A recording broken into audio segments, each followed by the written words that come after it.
समाचार में आप सभी का स्वागत है और मैं हूं आपके साथ आशिमा त्यागी। बुलेटिन की शुरुआत करेंगे बड़ी खबर के साथ। केदारनाथ उपचुनाव से जुड़ी इस वक्त की बड़ी जानकारी आपको बता दें, जहां कांग्रेस में प्रत्याशी चयन पर मंथन तेज हो चला है, तो उत्तराखंड कांग्रेस ने स्क्रीनिंग कमेटी को पैनल भेजा है। दिल्ली में स्क्रीनिंग कमेटी की बैठक में चर्चा इन नामों के पैनल पर की जाएगी। तो आज तय हो सकता है प्रत्याशी का नाम। पैनल में मनोज रावत, कुंवर संजवाण का नाम है, सूत्रों के हवाले से जानकारी सामने आ रही है। इसके अलावा लक्ष्मण रावत का नाम भी भेजा गया है। तो सूत्रों के हवाले से यह बड़ी जानकारी आपको बता रहे हैं। कांग्रेस से 13 लोगों ने टिकट की दावेदारी पेश की है और इसी के चलते चुनौती कांग्रेस के सामने बनी हुई है।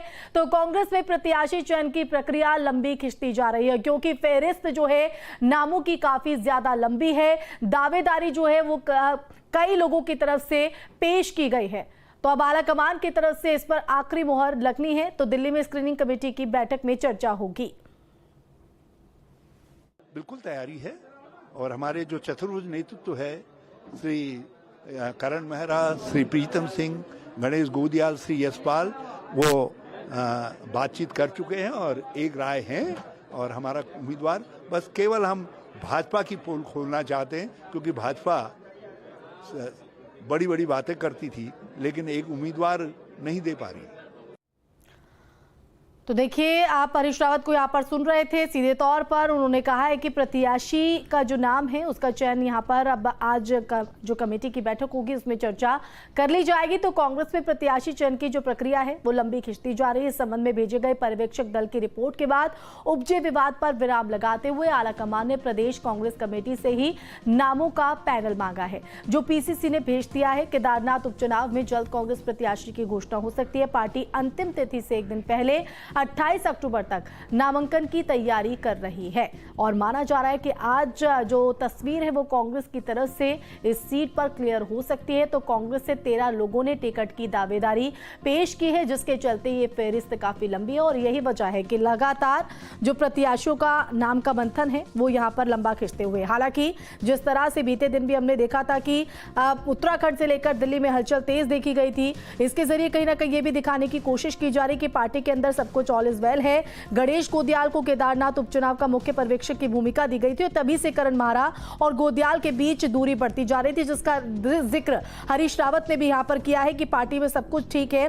इस बीच अब ये बात सामने आ रही कि गणेश गोदियाल ने केदारनाथ उपचुनाव की रिपोर्ट सीधे प्रदेश प्रभारी कुमारी शैलजा को सौंपी है, जिससे प्रदेश संगठन नाराज है। इसके बाद पार्टी में काफी विरोध के सुर नजर आ रहे हैं और यही वजह है कि जो खींचतान है वो लंबी होती हुई नजर आ रही है। तो ये बड़ी जानकारी आपको बता रहे हैं। तो आज प्रत्याशियों के नामों का चयन किया जा सकता है, जिस पर आलाकमान की अंतिम मुहर लग सकती है। कौन होगा प्रत्याशी, ये बड़ा सवाल है। अजीत राठी हमारे संवाददाता हमारे साथ लाइव जुड़ गए हैं। अजीत, केदारनाथ सीट इस वक्त दिलचस्प होते हुए, हालांकि बीजेपी की तरफ से भी अभी नाम जो है वो क्लियर नहीं किया गया, लेकिन कांग्रेस का मंथन तेज हो चला है। हालांकि फेहरिस्त लंबी है इस सीट पर।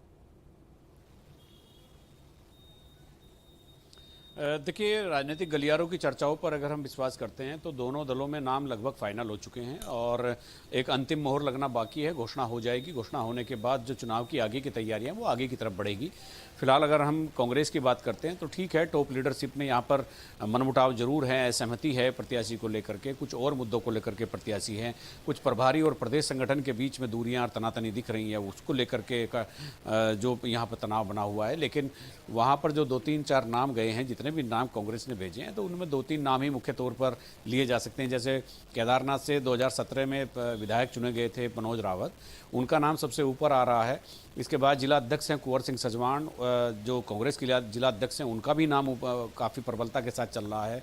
लक्ष्मण रावत हैं, वो तो और बहुत सारे लोग हैं। लेकिन मुझे लगता है कि जिस तरह से कांग्रेस के भीतर एक मंथन चल रहा है, बड़े नेता मनोज रावत के पक्ष में आकर खड़े हो गए हैं, तो मनोज रावत यहाँ से प्रत्याशी होंगे, ऐसी एक जानकारी कांग्रेस के भीतर से मिल रही है। अगर हम भारतीय जनता पार्टी की बात करते हैं तो भाजपा में आशारानी नोटियाल 2 बार भाजपा के टिकट पर विधायक रह चुकी है। फिर जब वो पिछले बार उनको टिकट नहीं मिला, चूंकि कांग्रेस से आई शैलारानी रावत को चुनाव लड़वा दिया गया था, तो जब वो उनको टिकट नहीं मिला तो पार्टी में उनको लेकर के भी एक सहानुभूति है कि भाई इनको पिछला टिकट काट दिया गया था पिछले चुनाव में, उनको टिकट दे दिया जाए। आशारानी नोटियाल प्रबल दावेदार है, लेकिन दिवंगत विधायक शैलारानी रावत की बेटी ऐश्वर्या रावत और पिछली बार बतौर निर्दलीय दूसरे नंबर पर है कुलदीप रावत, वो भी प्रबल दावेदारों में गिने जा रहे हैं। और भी बहुत सारे नाम हैं, जैसे जनरल बिपिन रावत जो जिनका उनका एक हेलीकॉप्टर क्रैश में निधन हो गया था 2-3 साल पहले, जो देश के पहले CDS थे। उनकी बेटी कृतिका रावत का भी नाम है। कर्नल कोठियाल जो आम आदमी पार्टी के CM फेस पिछले विधानसभा चुनाव में रहे हैं, अब वो भाजपा में हैं, प्रदेश प्रवक्ता के तौर पर जिम्मेदारी निभा रहे हैं।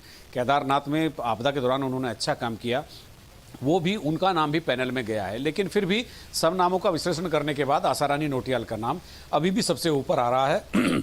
और कांग्रेस, भारतीय जनता पार्टी के शिविर से जो जानकारी मिल रही, तो आशारानी नोटियाल लगभग नाम फाइनल माना जा रहा है। जी बिल्कुल, लेकिन अजीत, जिस तरह आप माना जाए कि क्या आज ये पिक्चर क्लियर हो सकती है, क्योंकि हमने देखा है कि इस सीट पर दर्जनों भर जो नाम है उन्होंने टिकट की दावेदारी पेश की है, और जो कांग्रेस के अंदर खींचतान ना सिर्फ आज की ये खींचतान है, बल्कि खींचतान जो है वो चलती आ रही है, और शायद उसी का नुकसान या उसी का खामियाजा हर चुनाव में कांग्रेस को भुगतना पड़ता है। तो ऐसे में क्या इस खींचतान का असर भी इस सीट पर जो तस्वीर क्लियर नहीं हो पा रही है उसकी एक वजह माना जा सकता है? हालांकि कोशिश की गई गोदियाल और महारा को साथ क्लियर ही है लगभग, जैसे मैंने अभी आपको बताया। लेकिन जी बिल्कुल, देखिए एक तस्वीर तो लगभग क्लियर है। दोनों ही दलों के प्रत्याशी अभी घोषित नहीं किए गए हैं, और देखना यही है कि घोषणा कब तक होती है, चूंकि भारतीय जनता पार्टी भी बहुत सधे हुए कदमों से आगे बढ़ रही है। चूंकि अभी पिछले 2-3 महीने पहले जो 2 उपचुनाव यहाँ पर हुए थे, दोनों उपचुनाव भाजपा की सरकार यहाँ पर हार गई थी। तो 24 साल के इतिहास में, राज्य के इतिहास में ऐसा पहली बार हुआ जब सत्तारूढ़ दल बाई इलेक्शन हार गया हो। तो इसमें कांग्रेस ने एकजुटता दिखाई। उससे पहले लोकसभा में सिर्फ उठव्वल रही, लोगों ने, बड़े नेताओं ने चुनाव लड़ने से मना कर दिया, माहौल खराब हो गया, 5 सीटें हार गई। और अगर वो पिछले बाई इलेक्शन की एकजुटता कांग्रेस की अगर जारी रहती है तो केदारनाथ में उनको मजबूती मिलेगी। लेकिन भारतीय जनता पार्टी और सरकार दोनों ने पूरा जोर लगा दिया है, चूंकि पिछले 2 उपचुनाव में हारने के बाद मतलब पार्टी को किरकिरी का सामना करना पड़ा था, और उनको लगता था कि भाई ये हम आसानी से जीत जाएंगे, लेकिन ऐसा नहीं हुआ।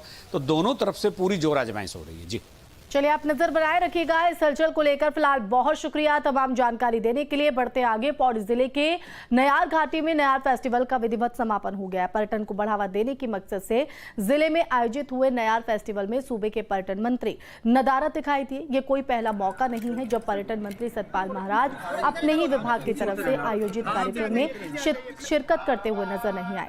मुख्यमंत्री से सवाल पूछे जाने पर उन्होंने कहा कि इस तरह के आयोजन सामूहिक प्रयास से आयोजित किए जा रहे हैं, जबकि अब स्थानीय जनता भी पर्यटन मंत्री के इस आयोजन में शामिल न होने पर सवाल खड़ा कर रही है। मेरा निवेदन रहेगा ADP आप लोग फोन लेके बताओ। नहीं, हम लोगों का सबका सामूहिक प्रयास है कि ये क्षेत्र हमारा अच्छा हो, उसमें सभी की भूमिका है। पूरी सरकार हमारी एकमत होकर सब कामों में लगी हुई है, और सभी अपने अपने कामों के दृष्टि से पूरी जिम्मेदारी के साथ काम कर रहे हैं। जिस तरह से नयार घाटी महोत्सव 2024 हुआ, उसमें कहीं ना कहीं पर्यटन मंत्री नदारत दिखे, तो इससे मैसेज तो यही जाता है कि उनके क्षेत्र में पर्यटन की गतिविधियां हो रही हैं और पर्यटन मंत्री खुद नदारत है। तो इससे तो सरकार की मंशा पे सवाल उठता है कि वो अपने मिनिस्टरों के साथ, अपने मंत्रियों के साथ उनके बीच कोलैबोरेशन नहीं है। गढ़वाल में पर्यटन को बढ़ावा देने के लिए उत्तराखंड सरकार लगातार प्रयास करती हुई दिखाई दे रही है, जिसके चलते 2 दिन पहले ही मुख्यमंत्री पुष्कर सिंह धामी ने नयार महोत्सव का शुभारंभ भी किया। इस कार्यक्रम में मुख्यमंत्री पुष्कर सिंह धामी के साथ कैबिनेट मंत्री डॉक्टर धन सिंह रावत व स्थानीय विधायक राजकुमार कोरी और रेणु बिष्ट शामिल रही।